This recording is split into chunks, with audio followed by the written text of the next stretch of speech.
Bulletin की शुरुआत करेंगे पीएम मोदी की नॉर्वे दौरे से। देखिए रिपोर्ट। आज विश्व एक अस्थिरता और अनिश्चितता के दौर से गुजर रहा है। यूक्रेन हो या वेस्ट एशिया, दुनिया के कई हिस्सों में संघर्ष की स्थिति बनी हुई है। ऐसे में भारत और यूरोप अपने संबंधों के एक नए स्वर्णिम युग में प्रवेश कर रहे हैं।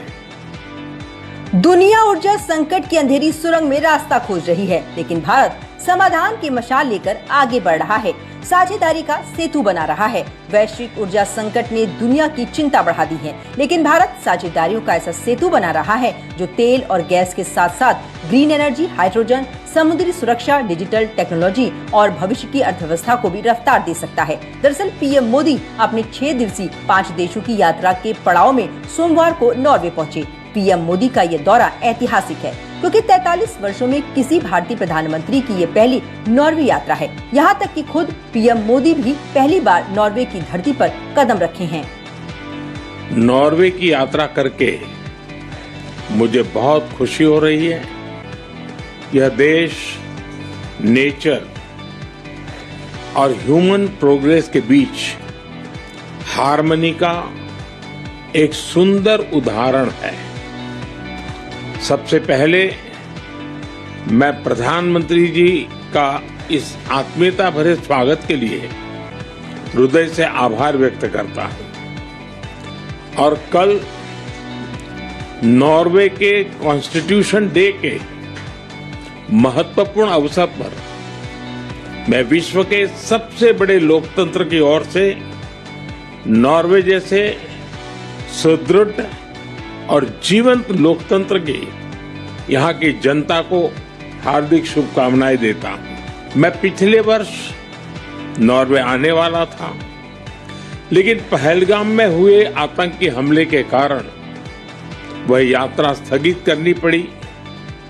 उस कठिन समय में नॉर्वे ने आतंकवाद के विरुद्ध भारत के साथ मजबूती से खड़े होकर सच्ची मित्रता का परिचय दिया। आज जब तो मैं इस सॉलिडेरिटी के लिए हृदय से आभार व्यक्त करता हूं। पहले यूएई, फिर नीदरलैंड, स्वीडन और अब नॉर्वे, यानी एक साथ कई देशों के साथ साझेदारी की नई पारी का आगाज हो रहा है। दरअसल पीएम मोदी की यात्रा केवल देशों का सफर ही नहीं, बल्कि भारत की बढ़ती वैश्विक शक्ति का चलता फिरता मानचित्र पेश कर रहा है, जहां हर पड़ाव पर एक संदेश दे रहा है, हर मुलाकात पर एक रणनीति तैयार हो रही है और हर समझौता इस बात का सबूत दे रहा है कि 21वीं सदी की दुनिया में भारत अब विकल्प नहीं बल्कि आवश्यकता बन चुका है। नॉर्वे के राजा हेराल्ड पंचम ने पीएम मोदी को grand cross of the royal Norwegian order of merit से सम्मानित किया। ये सम्मान भारत नॉर्वे संबंधों को नई पहचान और वैश्विक स्तर पर पीएम मोदी के योगदान को मान्यता देता है। इसे मिलाकर अब तक पीएम मोदी को 32 अंतर्राष्ट्रीय सम्मान मिल चुके हैं। ये 43 साल बाद किसी भारतीय प्रधानमंत्री की पहली नॉर्वे यात्रा है। 19 मई को ओस्लो में तीसरा भारत नॉर्डिक शिखर सम्मेलन आयोजित होगा, जिसमें पीएम मोदी भाग लेंगे।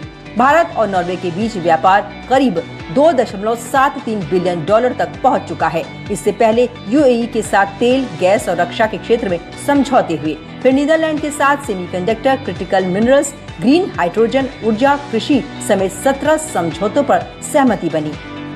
नीदरलैंड यूरोप में भारत के सबसे बड़े व्यापारिक स्थलों में से एक है, जहां द्विपक्षीय व्यापार 2024 से 2025 में 27.8 अरब अमेरिकी डॉलर तक पहुंच गया। नीदरलैंड्स के बाद पीएम मोदी को स्वीडन में royal order of polar star commander grand cross सम्मान से सम्मानित किया गया। भारत और स्वीडन के बीच सुरक्षा, आर्थिक विकास, तकनीकी, ऊर्जा और नवाचार को लेकर कई बड़े समझौते हुए।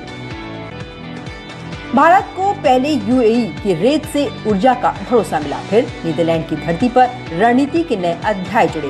उसके बाद स्वीडन में तकनीक और नवाचार के साथ भविष्य की रूपरेखा बनाई गई और अब नॉर्वे की बर्फीली वादियों में भारत की कूटनीति का नया शिखर आकार ले रहा है।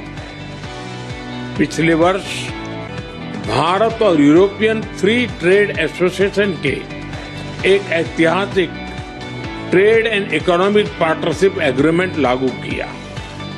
यह एग्रीमेंट भारत और नॉर्वे के बीच शेयर्ड प्रोग्रेस और प्रॉस्पेरिटी सुनिश्चित करने का ब्लूप्रिंट है।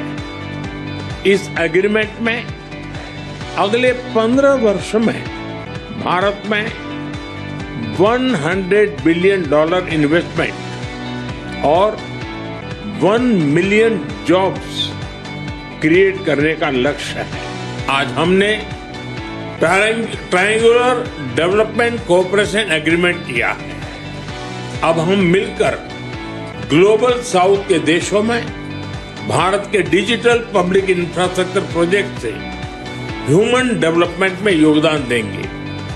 फ्रेंड्स, भारत और नॉर्वे दोनों रूल्स बेस्ड ऑर्डर, डायलॉग और डिप्लोमेसी में विश्वास रखते हैं।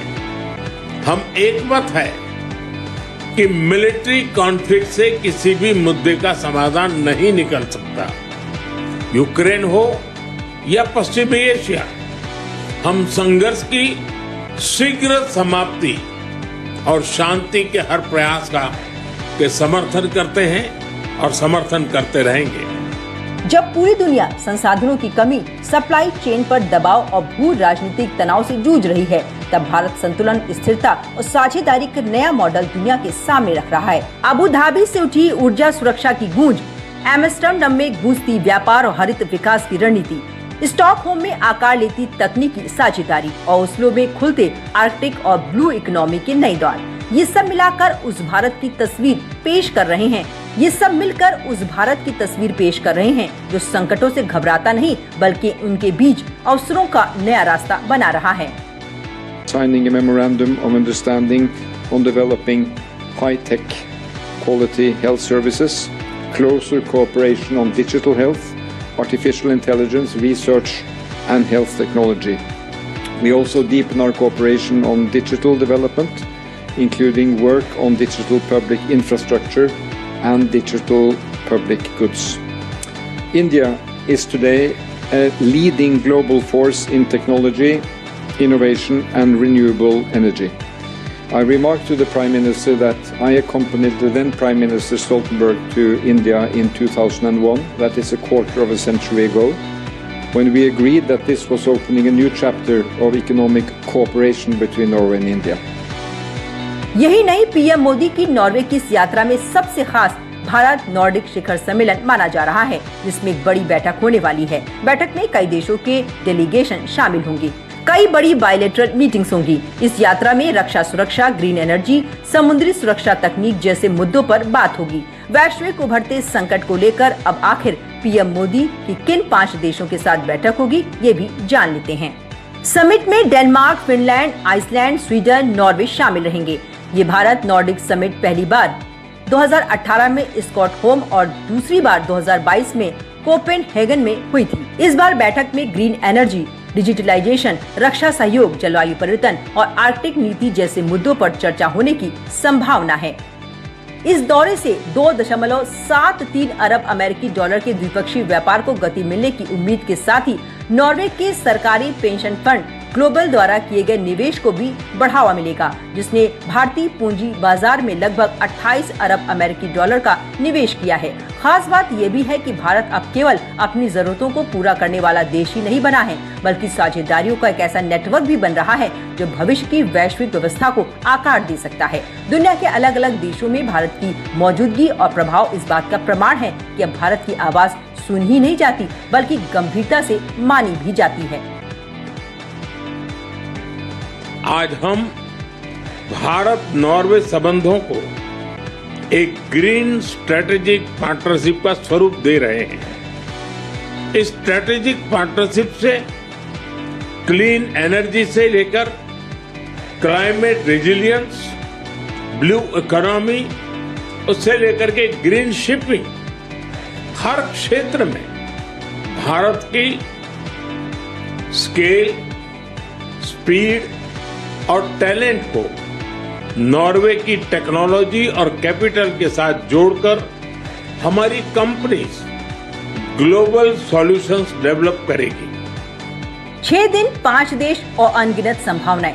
भारत आने वाले दिनों में TEPA व्यापार और आर्थिक साझेदारी के साथ अगले 15 वर्षों में $100 अरब के भारी निवेश और रोजगार को लेकर काम किया जा रहा है, ताकि आने वाले समय में भारत और नॉर्वे ही नहीं बल्कि नॉर्डिक देश एक साथ मजबूती के साथ काम कर सके। फिलहाल पीएम मोदी की यात्रा उनके 5 देशों के दौरे का चौथा चरण है। नॉर्वे के बाद पीएम मोदी इटली जाएंगे।